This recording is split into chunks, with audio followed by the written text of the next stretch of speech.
Oh, way back there. Hello. B.J. Ricks from Middle Tennessee. Just wonder if you've ever seen a submarine out here. They're usually under the water, so no, I haven't seen submarines out here. If I see them, that would be in the East Basin tomorrow morning when we get into Cape Canaveral, because that's where the submarines are docked. Because the Navy base is there. But out here, we don't really see submarines. They are better being down there than up here. So it's not much we see them now. Okay, staying over that way. Yes, sir. It's David from Jacksonville, Florida. Have you considered putting more information on your TV screen in the rooms, like radar, speed, direction, so that we know what's going on with the weather more? Channel 17 gives you some information about what's going on, and all you need to know, sir. As long as we know it up on the bridge, you just relax and lay in the sun. I don't know what more. Put it on, if whatever you want. Put it in the comments. Say that you would like to see some.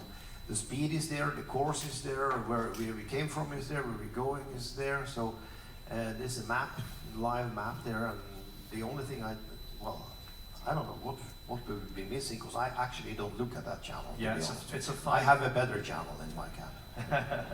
It's a 5-screen rotation, so you may have tuned in when it's on the actual map and not the direction speed, but it is on there because we monitor it daily.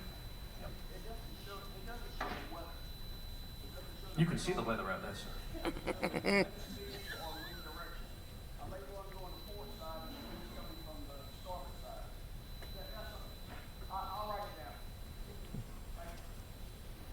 Yes, sir, front row.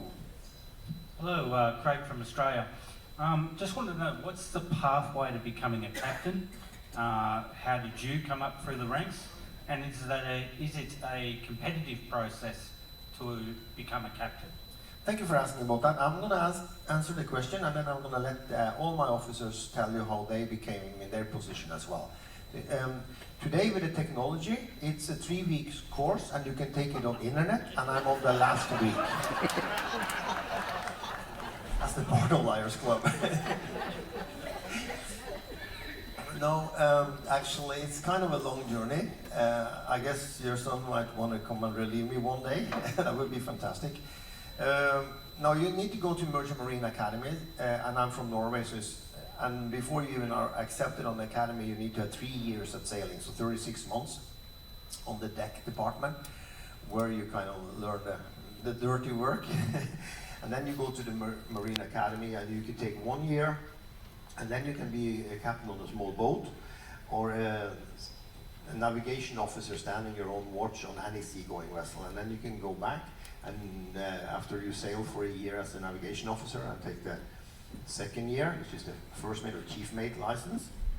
And then you expand the tonnage of your certificate of your license, and then you can be a captain on a little bit bigger boat, and as obviously a bridge officer, and you can be chief officer on any seagoing vessel. And then finally you need to go back and take the last year at school, and then you can be a captain on any seagoing vessel. But then 9 years has passed, because you had to go 3 years at school, sail in between the years, and so on and so forth. So it's a 9 years education as a minimum without break to become a master on any seagoing vessel. So that's how it was in Norway. It's a little bit changed now. Now we have a cadet program, so people come in as a cadet, and they can work their way around and go to school while you are learning how to drive and all that. So it's pretty complicated actually, but it's rewarding. So, Ifan, how do you become a hotel director on the biggest cruise ship in the world? I want to hear this. No, mine, it wasn't that complicated. It's, after I studied the tourism and hotel management at school in Turkey, and that days, I'm talking about before around 99, we were supposed to go to military service for almost 18 months.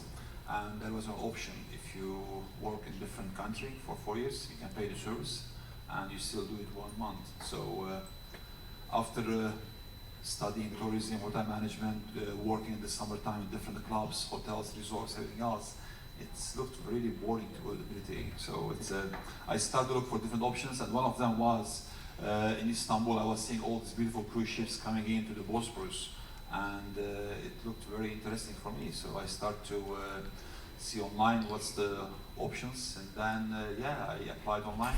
I met the person who did the interview in I think '98, and we did the interview. I think he was having a good day. He hired me, so it's I didn't complain. And then I joined the first ship as a waiter in the main dining room, and in Standard of the Seas from Harwich, and the captain was Captain Johnny over there. And then it was only planned for 4 years to do the military service, but then I enjoyed it so much, and after that they promote me for different positions, which it kept me almost 20 years with the company. So waiter, head waiter, then maitre d' in the dining room, food and beverage, then manager hotel operation, and then I got promoted to the head hotel director 3 years ago. And here I am. That's your hotel director, ladies and gentlemen. Irfan, Turkey. So Irfan, you had a lot of different positions on a lot of different ships in the company. Yes, actually, it's been a privilege for me to work in 25 different ships in my 20 years career. What I take over, he can't keep a job. I know what is coming. So Risto, what's your career path? Well, I was born and raised in a small town, Dubrovnik, in Croatia, and it's very common for people there to go and work at sea. So no different for me. You have every single family there is at least someone working at sea. So I graduated from Maritime Academy in my hometown, and it's pretty much same what the captain was explaining. Then you need, I was an engine cadet on the cargo ships in Croatia, and then you work on you have exam, you get your first license, third engineer license, and then depending on the sea service, you are just going attending exams and upgrading your license. So I've been working on the cargo ships, then it was some on the ferry boats, spending some time, and joined Royal Caribbean about 24, 25 years ago as a second engineer and environmental officer engineer at that time, and working my way up. So getting promoted to the chief engineer 15 years ago or so, and being part of many of the new buildings during the new building from Voyager of the Seas all the way to Oasis of the Seas, spending last 6-7 years on Oasis before I joined Harmony. So it's now another 7 years on Harmony, I guess. Your chief engineer, Mr. Risto. I failed to inform you that I started back in 1975 with Royal Caribbean Cruise Line. Before then, I worked with my father on the fishing boat. We were fishing shrimps on the northern part of Norway, in the Arctic Circle. So I told my old daddy, I said, it's getting a little colder in the winter, so I better go and see what's happening in the warm area. And I was hired as a deck cadet back in 1975, and I'm still here. So I have 45 years coming up with Royal Caribbean. And, thank you. And now we're all dying to find out what your education is, Mark. 0 qualifications, Captain, to become a crew There is director. hope for all the kids. Yes. No, you have that same background. I joined in '96, and then you were my second captain on the Splendor when you brought it out of Harwich. So I was cruise staff for 2 years, assistant cruise director for 2 years, and now cruise director for nearly 20 years. Many of the ships, and this is my second year on the Harmony. That's it in a nutshell. Quick and speedy. But it's all about the on-the-job training. Yeah. For all of us, it is really. None of us are hired in these positions. We come up from down there, and then they can work our way up Yeah. and go and onboard certifications. We're always doing training on board to get certification in management and business. So that's a great thing about Royal. It's provided for you if you're with the company. It's great. Thank you for asking about us. Thank you. Okay, next question. Hello. Joanna from St. Augustine, Florida. What's the situation with Labadee versus Coco Cay? Are you going to continue Labadee or phase it out? Oh, absolutely not. We have invested millions and millions in Labadee as well, as you saw this week, which looks beautiful. I haven't been there for a little while. Since we opened up Coco Cay in May, we haven't been back there more than 2 or 3 times on the Harmony, but there are other ships that goes there on a weekly basis. So we're just adding to it, and I just heard, don't quote me on this one, but I think they said they were looking into a number of other areas as well, to make oat islands. Not necessarily down here in the Caribbean, but since we are now a global cruise company, we also very strong, as we just mentioned initially, about Asia, in that region of the world. So we are really enhancing those, because we see that that's where we get the most, should say, bucks for the money, and the best feedback is when we bring you to our old islands. Because we kind of can run the operation ourselves without being told what to do. So now we were so happy to be back, and I took the liberty of taking a trip ashore to look at the island, and it looks beautiful that what he did. So no, we need it. We are building more ships. Royal Caribbean Limited has ordered 14 more ships coming up the next 10 years. So yeah, they need your support in the future, ladies and gentlemen. Hello, front row. Hi, I'm Connie from Georgia, and I was just curious, how do you determine what countries your stewards and your wait staff come from, and do Americans ever apply? Americans doesn't apply. We not in those positions. We have about almost 40 Americans working on board the ship, but they're mostly in the cruise division. Mark. Some on the bridge as well. Engineers, electricians, not so much. Navigation officers, maybe a few here and there. We do, but they are mostly at the entertainment part. But the rest of it is online. So we are a global company hiring people from all across the world, and there are agencies in the different part of the world where we hire our crew members from, and they go to an agency or apply online. So what do you have in your mind you want to go and work with?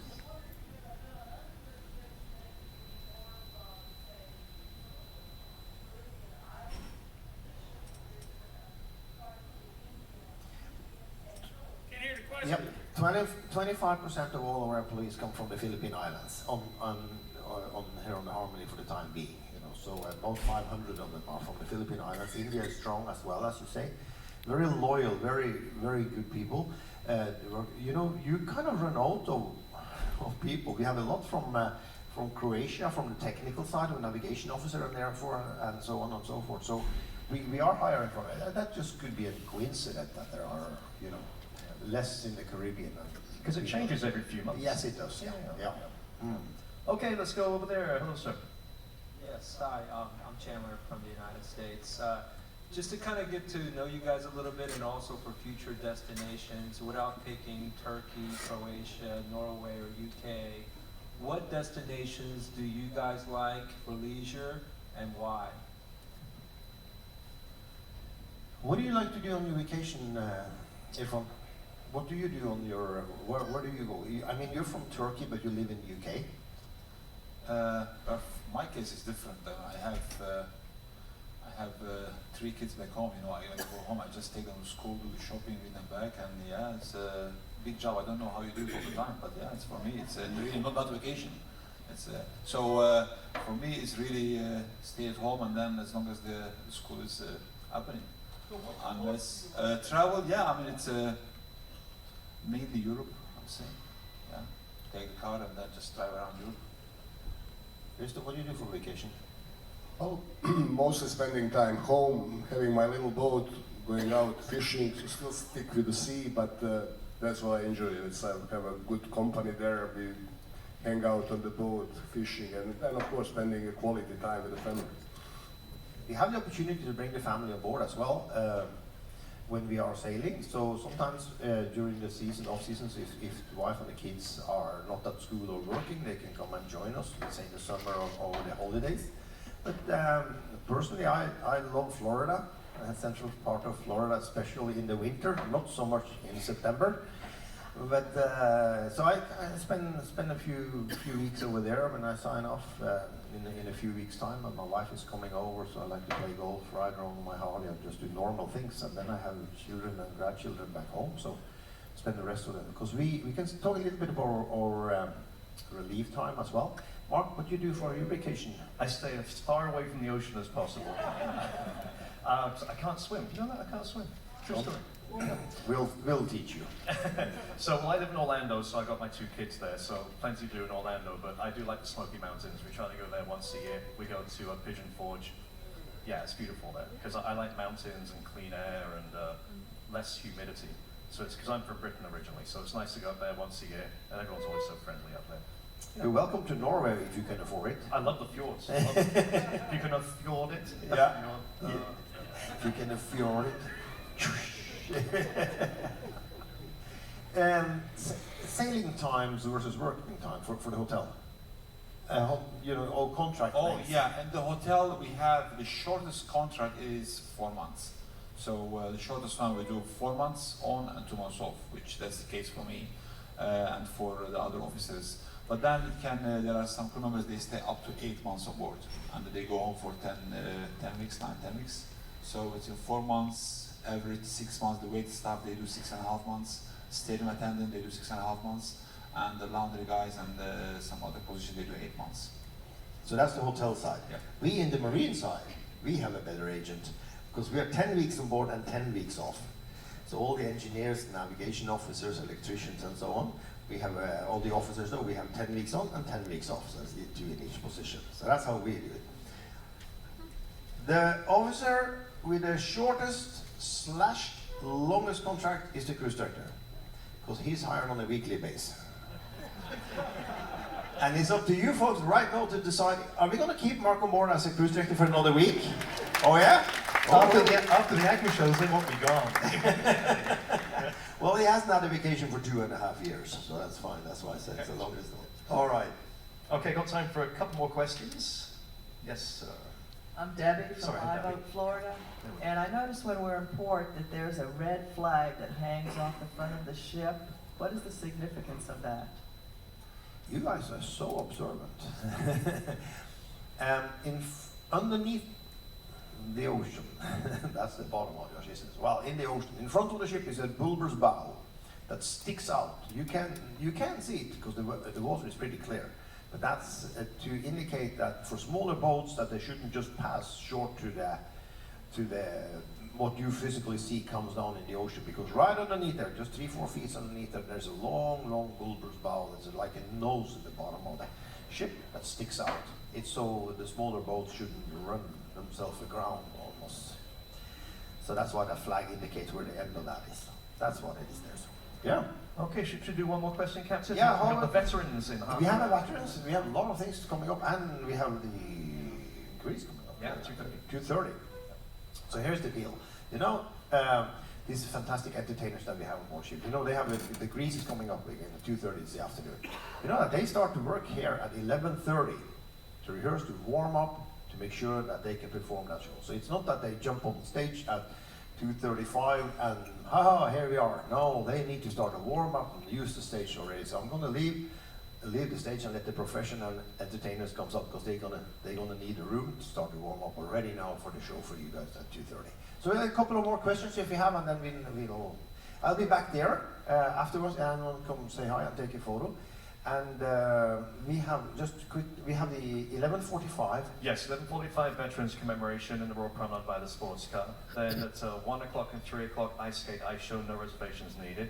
2:30, 8:30 Grease the Musical. 5 o'clock our Let's Celebrate Entertainment Parade, and the captain's going to be in that one. So yeah, a lot happening today. A lot of things is still happening. Yeah, we all the shows that we have to catch up. We almost had to extend the cruise for one day so you could see all. Oh, you would like that, wouldn't you? Thank you. That means you had a good time on board? Yeah. Wonderful. Thank Oh you. my God, yeah, we got the fine line as well, 7:30. I forgot about that. Seven- Not used to having it on the last day. Yeah. Another fine line? So can you keep the ship steady? I for me, promise. please. I'll be on my knees praying for calm seas all afternoon. No, it will be okay. I promise you that. It's going to be okay all afternoon when we get between the islands again. So it's going to be nice. Thank you. Okay. Yes. Last question. Yes, sir. Hey, I'm Rick from Daytona Beach, Florida. I have a couple questions. One is, what is the fuel capacity of the ship? Two, what is the fuel economy, I guess, miles per gallon? And then three, how big are the props? Props are 18 feet, and we got 3 of them in the stern, 4 of them in the bow. So that's the size of the props. Fuel capacity. We were bunkering fuel down in St. Martin this week. How much fuel did you bunker? That's correct. We took 2,000. It was all day bunkering barge alongside, maybe you noticed in the St. Martin. So we took 2,000 tons of fuel. For this particular voyage, we're going to consume about 1,150 tons of fuel. That will be consumption. So capacity, or total capacity, is more than 5,000 tons in a storage tanks. But we do keep always, we don't want to carry extra weight as well around Caribbean. But we always have enough fuel to do 2 voyages if for some reason we skip the port and we cannot skip the bunker or because of the weather or other problems. So we have enough fuel we can do a couple of voyages without refueling. But consumption, when it comes to the efficiency, if you compare Harmony of the Seas with the Oasis or Allure and Oasis of the Seas, there are 2 Oasis class ships, and then Harmony came out, and it became it was like about 20% more efficient than Oasis and Allure. So that's a huge. When you are talking about 1,100 tons, and if you save 20% on that, that's a huge. So it's just the design. You're always improving. You are getting everywhere, of course, all around the hotel areas and things. But in the technical spaces, we are using waste energy. So as much as possible, all the waste heat is used to produce the energy. So there is, it's pretty complicated plant as it is, but it's very efficient. So you have a capacity of 5,000 tons maximum. We usually maximum 4. That's what we have. That means we can sail around the world without refilling, actually. So that's. You want to do it? Do we have enough? Yeah, well, let's go. Let's go. Fantastic. Yeah. And when we bunker like we did in St. Martin, because we bunker sometimes in Port Canaveral and sometimes St. Martin, that is the busiest day of the week for the chief engineer. He jumped on that bunkering barge, lift the lever, and is filling 120 million gallons